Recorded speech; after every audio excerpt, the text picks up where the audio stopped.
So our next speaker is going to be Michael Black. He's been trying to figure out internet for 22 years, and he's been working for over 500 companies on around 5,000 websites.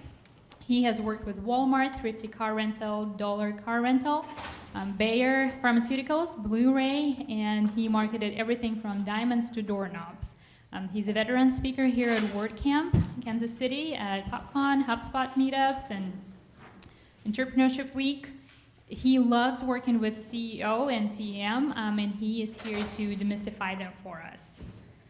Please welcome Mike.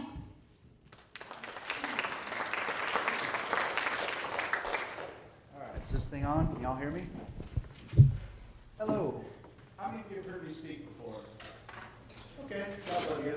Well, a couple years ago at WordCamp, I had been at nice beach vacation in Hawaii the week before, going through my presentation, going through my slides, plenty of nice beach drinks, and I get here to WordCamp and give my talk, and I ended up being 18 minutes long.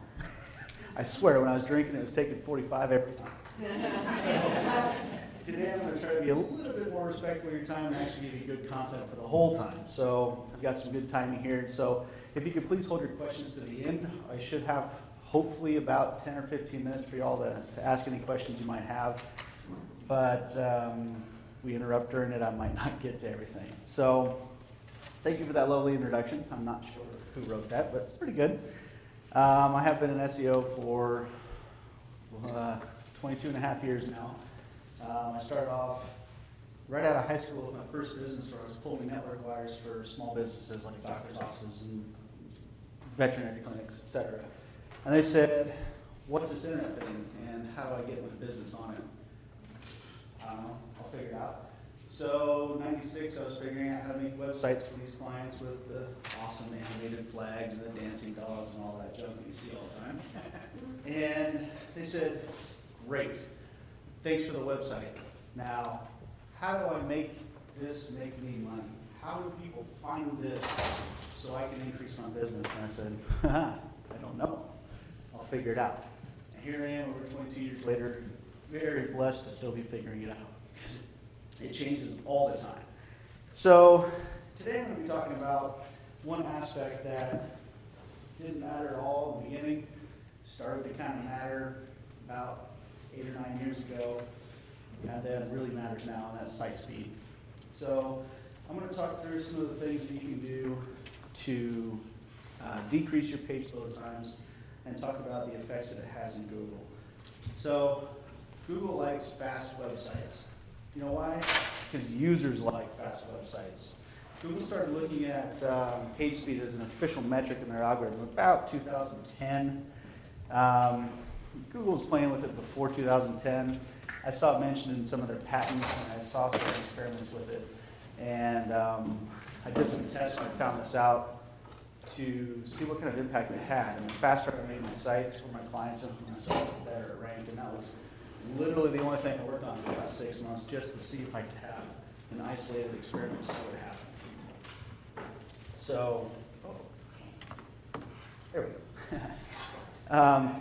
Google did not use page speed to rank sites in the mobile results until just last year. July of last year is when they started to look at it for mobile, which is pretty interesting. That's like almost a decade after they first started looking at page speed, and they knew it was important, they knew it was good for users, and they knew it was good for the people who were searching for stuff, and they just got around to doing it for mobile. I find that really interesting. There are a few reasons why, and some of the main reasons are connection speed, is it varies wildly. Even if you have 4G LTE, you're sitting inside a metal building, you got 2 bars, it's a significantly different connection than full bars, and you all know that. So I think Google had a really hard time nailing down how to judge the impact of mobile speed on sites. So one of their first announcements was back in 2010 at their Webmaster Central blog, and they said that as part of that effort, where they like page speed, that they were going to start focusing on a new signal in the ranking algorithm, and that is site speed. That's an important one right here, site speed. At this point, they hadn't started making any kind of distinguishing comments between page speed and site speed. So here, they were using a little different metric that looked at a more holistic site load time as opposed to individual pages, which they moved to eventually. So this was pretty significant at the time because when they launched this, people were having really rich websites with a lot of content, there's a lot of processing pushed off to the user, huge images, slideshows, etc. And now all of a sudden, all these great sites offering fantastic content and fantastic user experiences for their folks are getting slammed in the search engines because they're slow. So, time to make the internet worse by trimming out all that great rich content. Then, which is kind of, I bring these two up here because if you see here, they announced this in April of 2010, and then they didn't apply for a specific patent on this until November. That's really weird. Google doesn't do that. They've usually got patents in there a year or two ahead of time. And the reason this is because they had page speed mentioned in several other patents that predate this one. This one got much more specific. So we're looking at the blog post now from 2018. This is the one where they're talking about page speed has been a factor in their ranking algorithm for quite some time now. But starting in July of that year, last year, page speed will be a ranking factor in mobile searches. And then they talk about pages again in the second slide there. So this is where we started seeing them talking a lot about page speed a little bit more. As time went on, predating this a little bit, they started talking about site page speed, and focusing on the individual pages as opposed to looking at the site overall. So here's some interesting facts about site speed. And I gotta apologize a little bit because I'm really text heavy because I hate it when I go to conferences and I get home and get the speaker's presentation and it's just a bunch of damn cat pictures. I don't know what the heck went on. So mine is really text heavy so y'all can read when you get home. So if you can't see in the back, I apologize. I'm gonna try to cover everything that's on here. So your site speed on mobile is what determines how fast Google thinks your site is. Why is that? Because we're in a mobile-first world where Google cares about mobile most of all. 46% of people report that waiting for your page to load is the worst part of their experience on their mobile phone. A page that loads in 3 seconds on a desktop can take 15 seconds or more on a phone. It can be awful. The worse their connection speed is, the longer it takes. So if you got a nice, flashy, fast site on your desktop, you better start testing on your phone. Conversion rates drop 12%-ish for every second that a page takes to load. That's conversion rate. I'm not talking about bounce rate. 79% of mobile web shoppers say they won't return to a site if it's slow. And pages that load in 2 seconds average 9% bounce rate-ish. Pages that load in 5 seconds average a 38% bounce rate. That's pretty significant because that's a chunk of people you're not even getting a chance with. Your site's slow, they gone. You don't get a shot. Here's some stats I pulled from Google. Sites that load in 1 to 3 seconds, probability of bounce increases 32%. That means the site that loads in 3 seconds is 32% more likely to bounce a user than one that's 1 second. You get down to the bottom of the list, a site that loads in 10 seconds bounces 123% higher than your 1 to 3 second bounce. It's just crazy. These are things that you have to take seriously and have to sometimes make sacrifices in order to get a fast load time, unfortunately. So, some key things to look at, and this is pretty distilled, but I think it's a good place to really start your adventure in making your site fast. And this is especially true with WordPress sites. Time to first byte is important.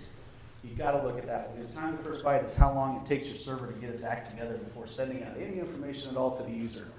The more plugins you have, the more stuff they do, the more things that happen on the back end that you got to wait on. The longer it takes for your server to get its act together and send, the longer it's going to take your site to load. Anything you can do to crush that time to first byte down to next to nothing is going to be extremely beneficial because that's just right off the top. Time to first interactive is another very important stat. You want that site to not sit there white on your phone as it loads. There's no loading bar on a phone. There's no way to communicate to your users if it's going to be 5 seconds till the site loads or 20 seconds. They don't know. After a while, they get bored. They might be 98% of the way on that load, and see it took 3 seconds. 3.2 would have had it. They have no clue. So we need to get that time to first interact with the time that they first see something on their phone to be quick. Time to complete is another important factor to consider. And that's when you have the phone, the site completely loaded in the browser, done. No more loading bar, no more spinning wheels, no more data transfer. That's really important when it comes to a mobile device, because the longer it takes your page to fully load, the longer it takes for stuff like, I don't know, maybe you're measuring some interaction at the bottom of the page on certain elements of your site, that it doesn't get the chance to load that tracker on there. So here's some common slow things about a website. And the first thing that I always see all the time, even on big clients, is their images are freaking huge. It sucks. One of my clients has, I don't know whether this one's a little bit smaller, it's about 30,000 products on their website. Well, they have most of their product images at the time that we took them on between 1 and 5 megabytes, and there's like 8 to 10 of them on every page. I'm like, oh, it gets better. In addition to all those product pictures, they have this little exit intent pop. So if you're going towards back, if you hit backspace or back or whatever to get off the page, it popped a thing that says, oh, wait a minute, sign up for blah, blah, blah, whatever, I don't know. And it had this awesome picture on it, really relevant for their site. And it's like, oh yeah, that's what I want to buy from you guys. Well, that picture in their exit pop is 16 megabytes. Nice. They're like, why doesn't this ever load? I don't understand why our site's so slow. Well, every page is loading like 40 megabytes worth of images between the product images and the stinking exit pop. Hello. So they invested quite a bit of money in employee hours to get that sorted, and it had a dramatic impact on their site speed. Another thing that really chaps my hide is full-width slideshows. I personally don't like slideshows because if you can't communicate what you want to your user in one image, you're not doing it right. So I don't like slideshows, and I really don't like slideshows with like 5 huge images in them. Each one's got to be 2 meg because you got this full resolution, full huge screen to work for, so it's got to be pretty. So that makes stuff really slow. External resources is another thing that I find slows down websites. That's when you got to call stuff like fonts and pictures and things from somebody else. Or let's say you have one of those sites secured by blah, blah, blah, Norton or whatever. It's got this little bug on it and has to go over here and say, hey, am I really secure? And then it comes back and makes a round trip. It adds time. Those stink. They have DNS lookups, SSL handshakes, etc. So anything you can do to either make a connection up front and keep that connection open, or cut an external resource will really help. There's another one that kind of goes hand in hand with external resources, is DNS connections. Now, I've got a slide here in a little bit that shows some DNS connections. I couldn't make it slow today for some reason. Whatever, it's one of those days where the internet's fast, I guess. But a lot of times I'll get this huge, long DNS lookup. Everybody knows what a DNS lookup is. Anybody that doesn't, I'm not trying to be condescending, I just want to explain it. Okay, a DNS lookup says that your computer's like, hey, I want to go to SEOmike.com. I don't know where in the world to find that. So it has what's called a domain name server. It's like a post office that will deliver the traffic to where it's supposed to go. You ask that DNS server, where's SEO Mike live? And he says, oh, over here on this server, thanks, and you go get it. That takes time. That's a transaction that has to happen. And so the fewer of those connections that you have, the less time it takes. Too many plugins. I see this a lot. I work with sites like, I wanted to create some tables, so I use TablePress. I want to put Google Analytics on my site, so I use the Google Analytics plugin. I wanted to put Google Tag Manager on my site, so I use Google Tag Manager. The plugin. I'm like, just put it in code. Easy. Get rid of the plugins. So I highly encourage you to audit your plugins and see what's really necessary for your site to run and what can be recreated outside of the plugin. Another one that kills sites that you don't see a whole lot is redirects to external resources, and you don't really know they're happening. I'll show you how to find those here in a little bit. Redirects to external resources. What happens is you go out, say, hey, I'm looking for this picture, and that server says, I know where it is, it's over here. And it tells you that. And then your computer's like, okay, well, I guess I gotta go get it over there, and then you gotta load it again. So you wasted the connections, what happened in the round trip. So those suck and they're easy to fix. Errors loading offsite resources. Sometimes you don't even know they're happening because they could be loaded from the third party. I've got one client who uses Yahoo for their store. That's a pain. And a couple of things that Yahoo was doing were making requests for files that were broken, and it was timing out, so they had these huge long waits for the server to respond. I don't have that content. Okay, thanks. Thanks for wasting my time. So, we're going to talk a little bit about how to understand your site speed. And one good place to start is Google Analytics. They have insight into how fast the site is for your users. Now, that's really important to keep in mind, is Google doesn't care how well you do on Pingdom. Google doesn't care how well you do in web page tests. Google cares how well you do for your users. So you have to understand what devices and what connections your users are using to connect to your site. If the bulk of your users are in rural places like one of my clients is, they sell stuff for farmers, internet sucks there. Phone service is even worse. So we have to really dumb it down to make sure we have a fast site for them. Google will show you what devices users use on your site, how long the page takes to load for them, and that is what Google uses, just like I already said. So, first place to really start is to just kind of take a look at your mobile, desktop, and tablet distribution. You can do this under mobile and overview. I just like to take a peek in here to make sure everything's good and you aren't mobile 0. Whoops. Then the next place you can go look, and this is a place that I spend probably too much time is in this report here. You go to Browser and OS, and then you go over and click on one of these browsers like Safari, and then you get into it and it tells you which versions of Safari are being used to load your page. So you can actually go in and say, oh man, this version of Safari is only available on iPhones up to iPhone 7 or whatever, and it's killing me because most of my users are using that, and my site sucks on it. This is really valuable for not only page speed diagnosis, but also user conversion optimization stuff. And this, I think, is probably, I hate to say, the most valuable because it's kind of exclusive, but I think this is the most valuable thing that Google tells you about your site's load times. And I know it doesn't say a whole lot because I had to gray out my client's information. But this is about, I think this is, I don't know, maybe a couple weeks worth of views. And if you see here, number one homepage had 31,900 views in whatever time period this was. And it's got a red bar. That's not cool. What happens here is in the middle of this, we got the average load time across all pages on the entire website. The average for this client is 3.94 seconds. Not the best, but these are the guys with all the images, so it's about as good as I can do for right now. And you'll notice, homepage is slow. They've got some big images there. They got a slideshow that they want to get rid of. Whatever. If you look at number 5, it's one of their more popular pages for one of the more popular products. It sucks, 33% slower than the average time on the website. That page sucks. The next one down sucks. You need to be fast. You need to be average or slightly over. If you're talking about 33% on a 3-second load time, that's a lot.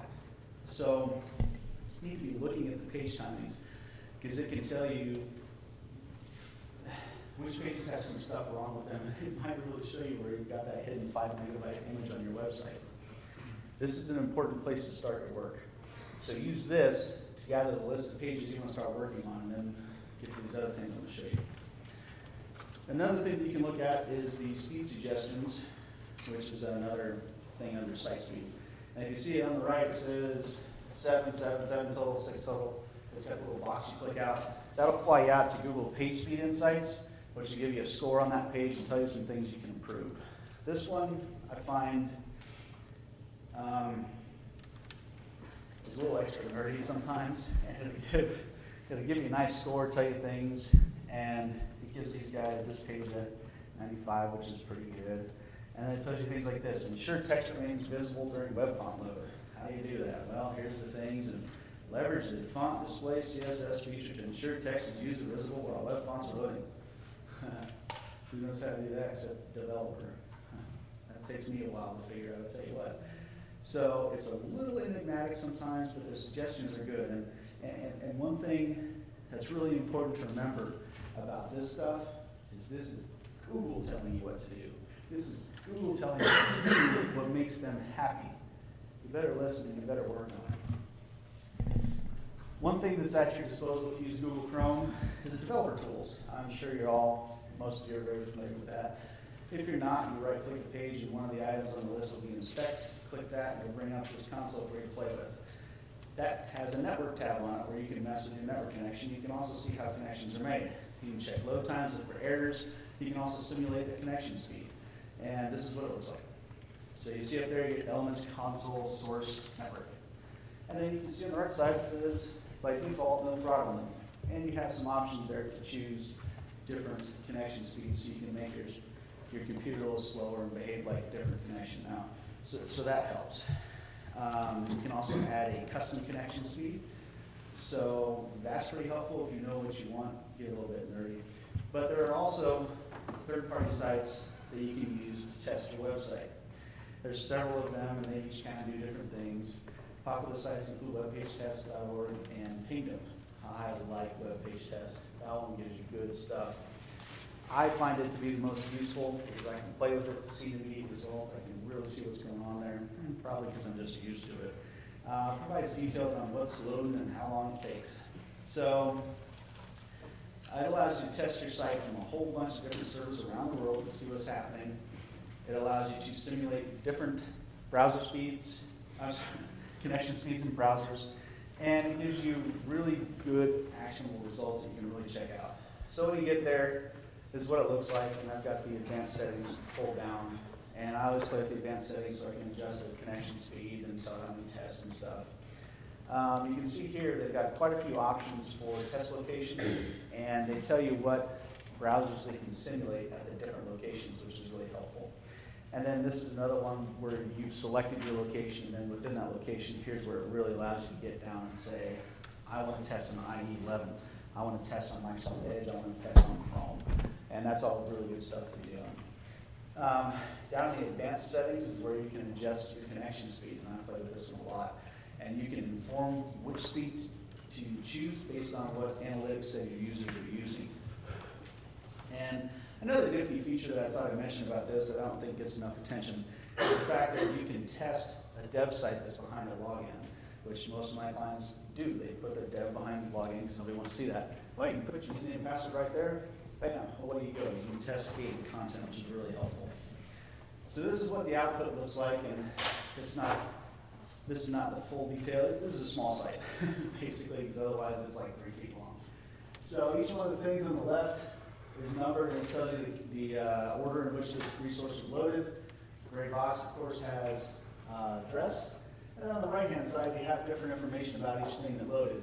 You'll see teal things, which are your DNS lookups. You'll see the orange, and what is that?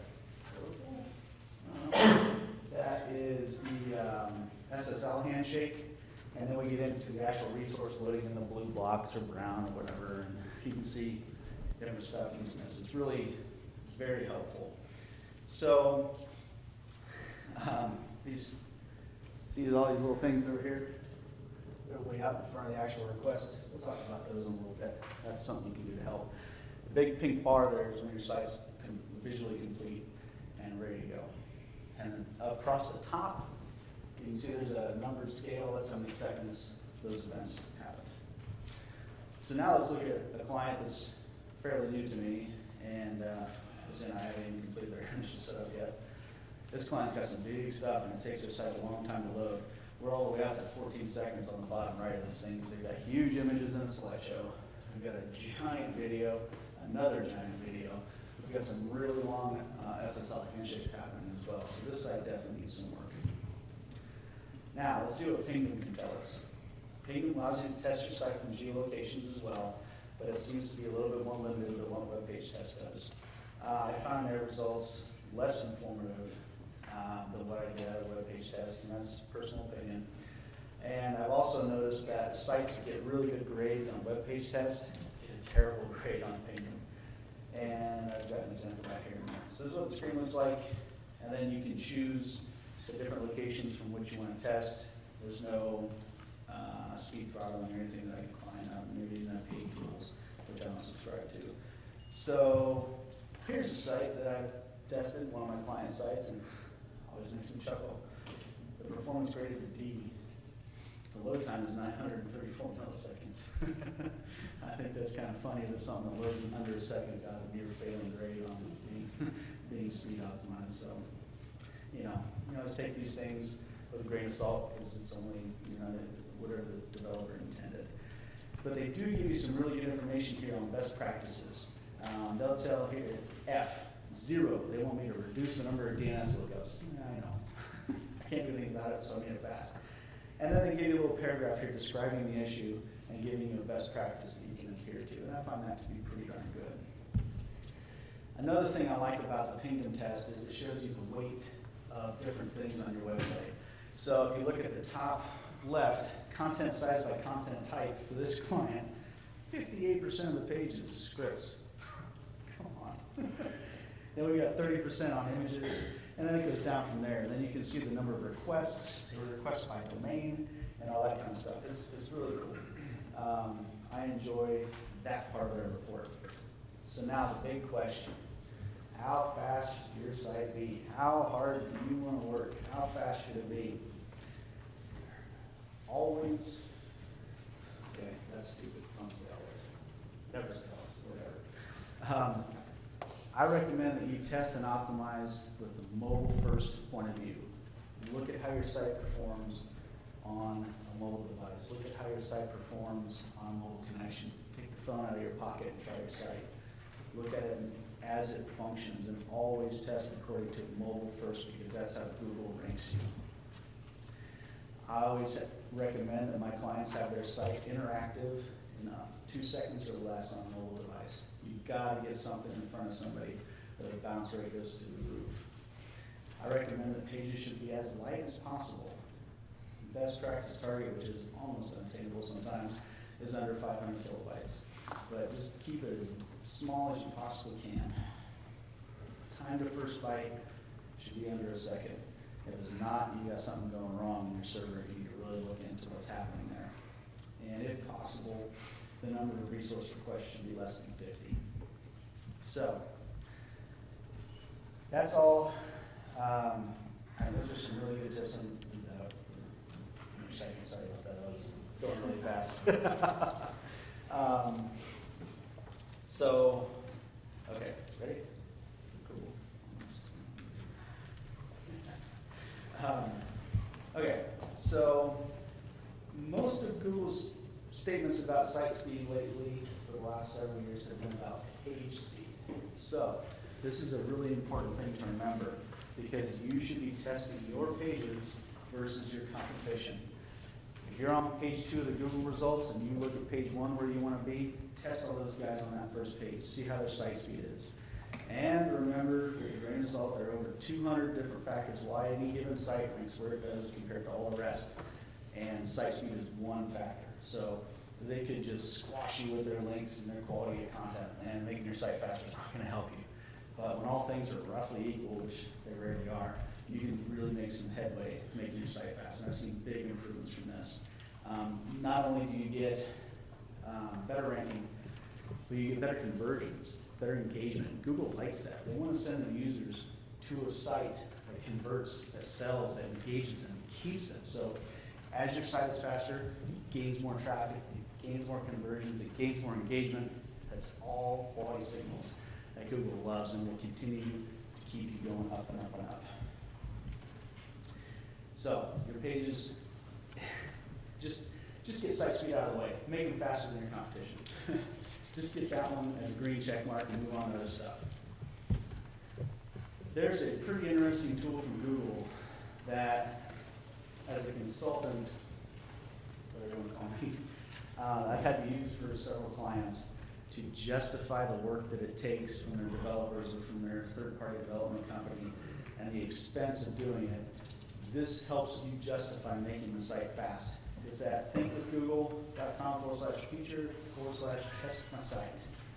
And again, like I said, it's all text heavy. This is a pretty sweet little tool. You plug in your site, it tests it, says this is how fast you are, and then you can enter some more information about your site, and it'll tell you the impact of making your site faster. So, another neat feature is you can plug in some of your competitors on down the line, and it'll tell you how you rank compared to them if you want just a real simple figure as a benchmark. And this is a cool thing to look at, because based on that client of mine that's got the 20,000 whatever products, this was an internal page. It loaded in 1.9 seconds. If I were to be able to get them to shave off 1 second and make all the site load in 9/10 of a second, Google projects that the increased conversions and engagement would lead to over $800,000 in sales that year. That's like turning it into a 13-month year. That's an easy sell. Got to have data like this to motivate people to do their thing. Some things that you can do to make your site faster is go through compress images, eliminate or significantly reduce your slideshows, use resource hints like Preconnect, Preload, and Prefetch, and we're going to get to those in a minute. Fix any redirects you get from external resources, eliminate error responses, use a caching plugin, use a CDN if you can, and use a different domain to host pictures and stuff. And I want to talk about that one here in a minute because that sounds pretty weird. Okay, compressed images.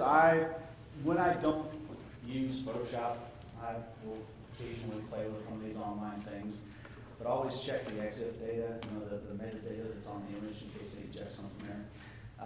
Right now I'm kind of digging on compressedjpeg.com, pretty slick. They let you drag and drop pictures into it and then give you a projected savings of how much smaller they'll make that image. And in this case, they made one 25% smaller and one up to 76% smaller, so it's pretty cool. Let's just find this a little bit earlier. So let's talk about Preconnects. Preconnects can help you get the DNS connection out of the way before the resource is needed so you don't have to wait on that latency. So it's really slick and it can make a big impression, make a big impact. So, like I said earlier, I really couldn't make it slow today. I guess the internet wanted to be fast, so my DNS server was killing it, and it wasn't really that slow, so my example kind of sucks, but whatever. So, this is, like I said, tiny little dots. So if you look very carefully, these little green dots ahead of these requests. Those are the DNS lookups, and that's the time it takes to make that round trip to your DNS server and get instructions on where to go. Every offsite resource starts with that request. And when they're just coded regularly, it happens synchronously. It happens as the resource comes up in the code. But when you use Preconnects, you can get that sucker to happen way before you need it. All that stuff happens clear back there, so that's ready to go when you need that connection to happen. So how do you use it? Look at the web page test results. There we go, this one. Yeah, look at that, find all your little green dots and say this, and take those web addresses and say, this is my list of sites I need to try to connect to before it's time. And then all these little things go in your header.php file within the head section. You can't do it above, I always do it above the Google stuff. You know, you get your analytics tracker, you'll get Tag Manager in there if you use both of those, and you can also use Tag Manager to insert your analytics code, which I recommend. So the higher in your head section, the better. Don't put it above the open head, because then it won't work. And the best thing to do is to use FTP to download this file. If you don't have a child theme, make one. That's a different session. Make the child theme. And then edit your header PHP file in there. You can use the built-in editor in WordPress that you can find at Appearance and Theme Editor, but also, top tip, never use Yoast's, and I don't like saying never, but never use Yoast. Are you all familiar with Yoast? Yeah. Okay. Never use their editor tool to mess with your htaccess. If you leave out a single character from your htaccess file, your site will be inaccessible, and you can't log back into WP-admin to fix it. Always download that and edit it in a text document and be ready to revert if you break it. The off topic. So anyway, Preconnect syntax, just like that. Link, Preconnect, go get that, and crossover. I like to use crossover if you have to make multiple requests to the same things. It keeps that connection open, saying, hey, I'm going to get something else from there later. Okay? Here's an example of a bunch of them taken from a chunk of code. So we get all these things happening, and all these DNS connections were slowing us down, so I got them opened up early, and that's where we saw them in that green, those little green lines that came ahead of all the requests. That's all it takes. It's not hard, and it can save you a lot of time. There's another cool thing called Preload. That's really awesome. It allows you to prioritize the things you load on the page. For example, you can tell your browser to go get some CSS that you need, or an image, or something like that. It's pretty rad. Here's the syntax for that. Very similar. You tell it preload this style sheet as a style, and it'll go get it. Love it. Prefetch is a really cool one, and it's a low priority thing because it fetches stuff that you're going to use in the future. This is super helpful in a shopping cart if you have a multi-step or a long form. You can fetch out whatever you're going to use in the next page if it's not on this page. Go get these images ahead of time. Go get that script ahead of time. Go do whatever you want ahead of time, and it'll load it. So as soon as that page you're on stops loading, it'll go fetch the stuff, cache it, and get it ready for the next page. And the next page will just be instant. Pretty cool. Very similar, prefetch, go get that. So now we're going to talk about redirects and errors. And this is what I talked about earlier. If your requested resource is redirected, it's just a wasted trip. And you got to go back to a new location to get it. And then if a requested resource fails to load, sometimes that server isn't configured properly, and it goes through its own search for it, and then it times out. It doesn't happen very often, but you can really significantly increase your page load time. Increase, so bad, by letting resources 404, because sometimes it's not an immediate response. So, I love Home Depot. They have been a great resource of examples of terrible things for years for me. They just suck. I don't know how they stay at the top of the listings every while I do, but whatever. They get away with murder. Look at all these redirected resources. All the yellow lines there are things in Home Depot's code that don't work properly. And what's even cooler about those is most of them are 302s. Temporary. Yeah, awesome. They also have errors, and there's one of them. That one was a fast one because the server knew how to deal with it. It only added 70 milliseconds at a time. No big deal. But I've seen these things drag out until the request times out, and that just kills it. It sucks. So now that you've looked at this from the outside, we can start looking at it from the inside and what makes your server perform a little bit worse. And this is a pretty cool performance plugin for WordPress. It's a little nerdy. It takes a little while to get used to, but it's pretty cool. It tells you how well your server is doing at responding to requests. It's called Query Monitor. And it'll show up in your WP admin top bar, and it'll give you this little drop down. It's got all kinds of cool stuff in it. I know, I can't read it either, so there you go. So look at that, and it's like, what in the world are all of those things? When you start clicking around on it, it'll tell you, hey, I had, let's see, my object cache, 97.9 hit rate was 67 misses, so some stuff wasn't cached. It gives you a lot of statistics about how well your server is performing, and I'm not going to go into details about this because I don't even know everything that's here, because this is a really complicated plugin. It's really sweet, and I recommend that you use that one and start learning some of their key performance indicators, because it can tell you when something's really not working properly on your back end. It can help you identify plugins that don't work, etc. So another thing that really helps reduce your page load times is our caching plugins. I'm sure you're all familiar with them. Proper configuration is key to those plugins because not all of their options work on every server and every hosted environment. So if you've got a shared server environment, some of their options aren't going to work and it's not going to help you at all. So play around with what works, be prepared for it to break. Doesn't really usually super break anything, but play with the options and get to know what they do so you can know how to set it up the best for you. 3 of them that I find work really reliably and pretty well are actually in this order too. W3 Total Cache, I like that one a lot. It works very well.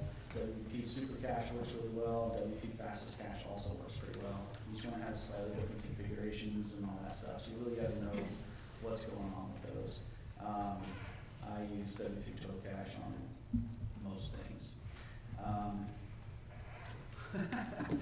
I'm sorry, I've got some over here. I had my slides out of order for a minute. Sorry about that. Some hosts provide caching in the WordPress plan, so they might already have caching enabled. Sometimes you can piggyback onto their caching with a plugin. Some of them won't let you. Sometimes when you piggyback on it, it really messes things up. And sometimes when you piggyback on them, you forget to clear your host cache, and then you don't know why your page didn't update when you made a change. So it's an added layer of complication. Sometimes it's worth it, sometimes it's not. I'm really sorry about this, but I've got these couple of orphan slides that don't really, I forgot where they're supposed to go. So one thing that you can do, in addition to these things, is minify your code. And there are plugins that help you do this for your website. Minifying means it takes out all the extraneous spaces in your code and makes it look like that. It's really hard to read, but it makes it a little bit faster because it removes all the extra junk. Now, keep in mind, if you do this with CSS, it can immediately blow up your site, and sometimes it'll never work. So there's some cases where your CSS can be minified, and some cases where it's just going to make a smoky crater, and that sucks. Another thing that you can do is speed your site. Sorry about those 2 out of order slides. That's not hit save. CDN stands for Content Delivery Network. Content Delivery Networks are pretty cool. They have geographically distributed servers, so they can serve content to your user as quickly as possible based on their geolocation. So if I'm down in Florida and I go to SEOMike.com, my server, since I don't use the CDN, is in Chicago. My request has to go to Chicago and back, so that's increased latency. But if I had a CDN and I was in Florida, they'd have a server in Florida, I go like 60 miles to my content. It's really pretty rad. Yeah. Sorry, got a little ahead of myself there in my mind.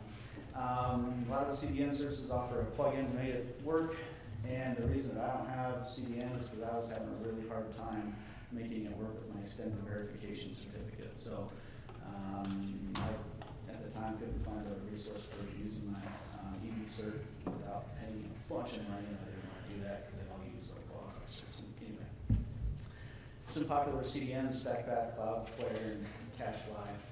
I didn't mention Amazon because I hate AWS's bots that come and mess with my client's site, so screw them. Another old tactic that I like that I've been using for a long time, ever since I found out about browser threading, is I like to use multiple domains when possible for hosting images and scripts and stuff. So I'll take, multi-threading means a modern browser can open between 12 and 24, maybe 36 different connections to a single server. So if you have 50 images and you can open 12 connections, you load 12 at a time, and as a different slot opens up, it then pulls the next one out of the queue to load it. Well, that's for host name. Let's make some more host names. Let's make a subdomain, and then we'll call it images.SEOMike.com. We'll put all the images there. So we got 24 connections happening for the first server. Now I've opened up another host name. I got 24 more connections to do. Let's say I got a whole lot of CSS, and I got a third server. This works great on e-commerce sites with a ton of product images. You can zip them all in no time. I've been using this for years, and it works great. It is a little bit of an advanced tactic because it does require some server configuration that's really beyond the scope of the stock. But basically, here's how it works. That's what it looks like when your regular old website is contacting the server. You got all those connections. Each one's full. As each one gets opened up, another one sticks in there. So this is what it does when you open up some more connections. It takes those same number of requests. Instead of making stuff go seamlessly, it's doing it like this, dumping it out on all kinds of different connections. It's a pretty cool, really old school trick. I've been using it for a lot of years. So, in closing, fast sites provide better user experiences, lead to lower bounce rates, higher conversions, higher order value, and is more likely to earn repeat customers than a slow website. 44 minutes and 30 seconds.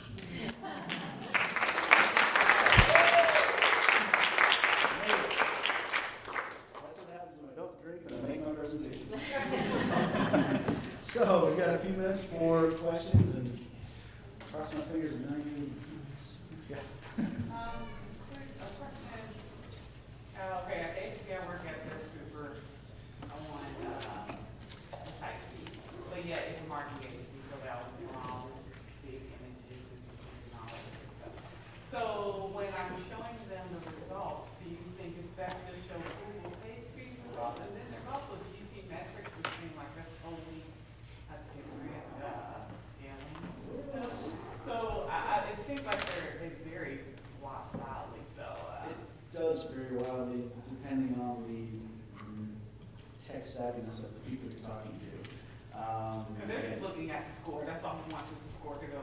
You know. Right, and that could be one of those instances where you take that tool I showed you from Google and say, look, because of this, you're going to earn extra 30 grand this year in revenue. So that may be what it takes to motivate them. I do like to do something like a web page testing and just give them a little explanation.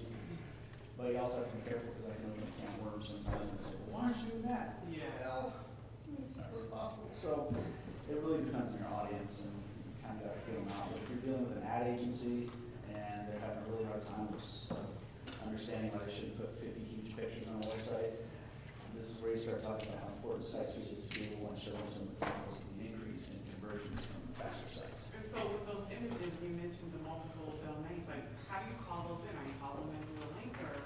You load them like a regular image as you would in the source code, but you can call from a different subdomain.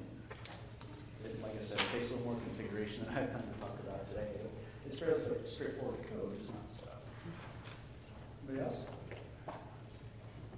Wow, I explained everything perfectly. Huh? Okay. I got two for you, actually. Okay. So on the Preconnects, you're just going into your WordPress theme files, editor, how you look at that, and you're manually adding that. Yes. Right, okay. Yeah, like I said, I don't need another plugin to do that, but yes, I do it in Notepad 2. It's my favorite text editor, really.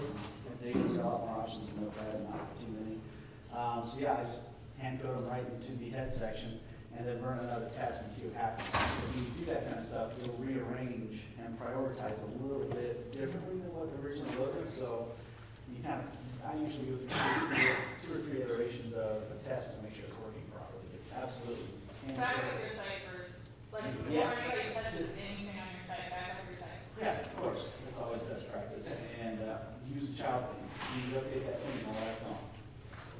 And you said you had two questions. Yeah, the second one was on the multiple domains, or the server costs.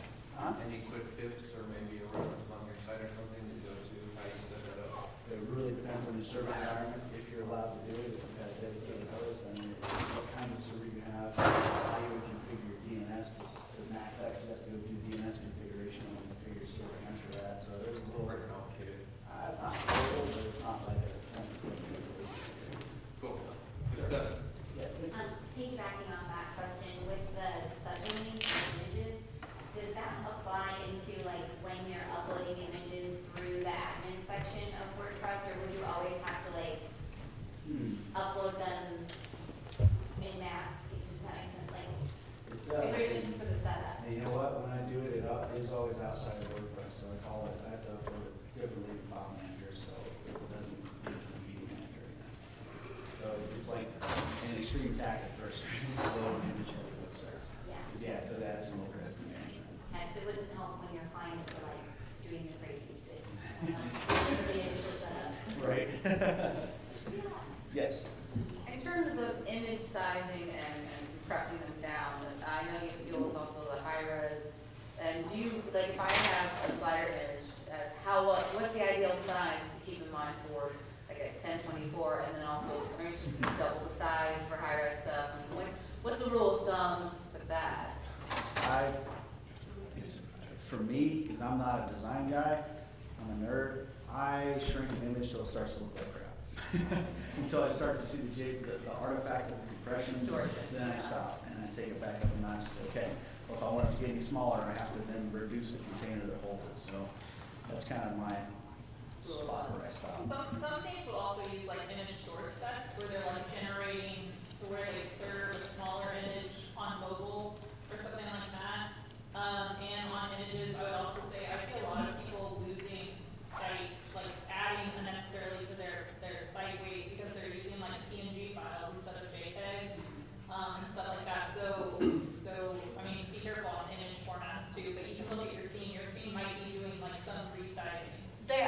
technically give you like the thumbnail to the 200 by 400. So I know that just like Squarespace and some other WordPress, they take it in and they give you multiple options. But I don't know what's more ideal if you have a different size, like that you can put in for this small size, this picture, and then for this larger size screen for this picture, and if you're loading them differently or just making a different box to load them in, the best uses of weight.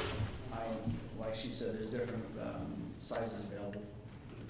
It really depends on what you can code yourself. Honestly, if you've got a smart developer, they can do whatever you want. I hate to be vague on that, but I don't know that there's a specific rule of thumb, except I always stop when the image starts to look bad. Experiment and observe. Exactly. Yes? So you talked about looking at Google Analytics for browsers. You gave an example of rural, website with a rural audience and whatnot.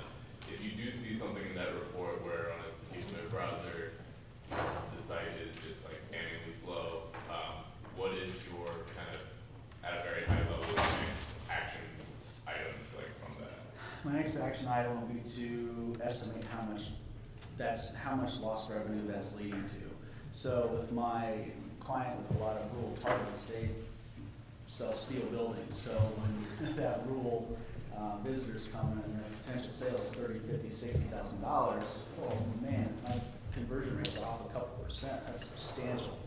So it really pays to look at the impact on conversions and sales and then say, how much do I want to dilute this page to make it work for those folks? Where's that point that it pays for me? So again, that's one of those things where you kind of got to look at it and use your judgment to see how far you're willing to go. And yeah, that's probably, that's high level where I would start, is look at the potential impact and then start working to address it. Cool. We'll leave, we're out of time, folks. We are. Cool. Thanks, y'all.